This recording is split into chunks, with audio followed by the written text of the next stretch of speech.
ডিম ভাসে কি ডুবে?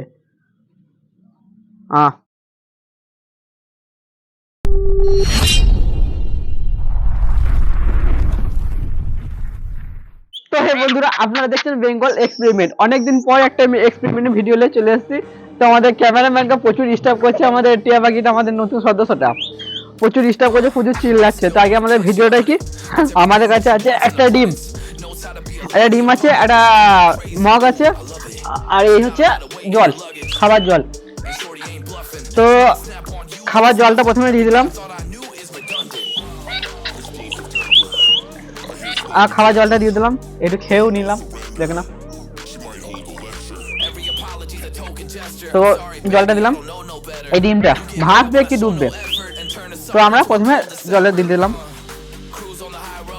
দেখো জলের মধ্যে কিন্তু ডুবে গেছে, জলের মধ্যে কিন্তু ডিমটা ডুবে গেছে। তো আমরা এটাকে ভাসাবো, এই ডিমটা জলের মধ্যে ভাসাবো। তো কি করে ভাসাবো দেখে নাও। আমরা ডিমটা সাইডে রাখলাম, এই ডিমটাই দেখে নাও, কিন্তু এখান থেকে সরাবো না। তো এই হচ্ছে আমাদের খাবার নুন, লবণ যেটা বলি। প্রথমে 2 চামচ, 1 চামচ লবণ নিলাম, আর 1 চামচ নিলাম, 2 চামচ লবণ নিলাম, এবং এটাকে ভালো করে গুলিয়ে নেব। তো আমাদের ক্যামেরাম্যানকে প্রচুর জ্বালাচ্ছে, আমাদের টিয়া পাখিটা ক্যামেরাম্যানকে ছাড়ে নাই। তো আমাদের লবণ পুরো গুলে গেছে। এরপরে এর মধ্যে ডিমটা দেবো, দেখবো কি হয়। দেখো এর মধ্যে দেবো, দেখুন কি হয়।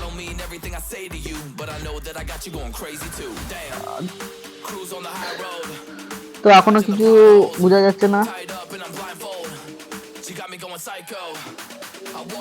আরো দিতে হবে লবণ,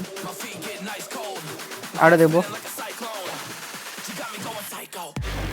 মানে ঘনত্বটা বাড়াতে হবে।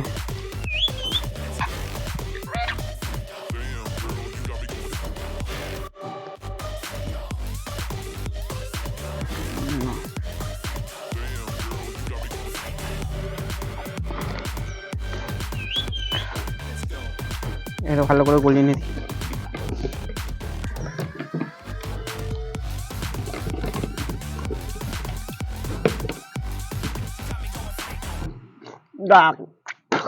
कैसी लगी? आगे स्वाद?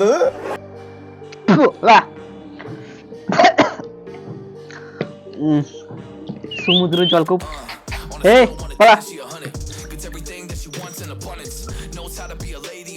এরপরে দেখি ডিম হাসে কি ডুবে।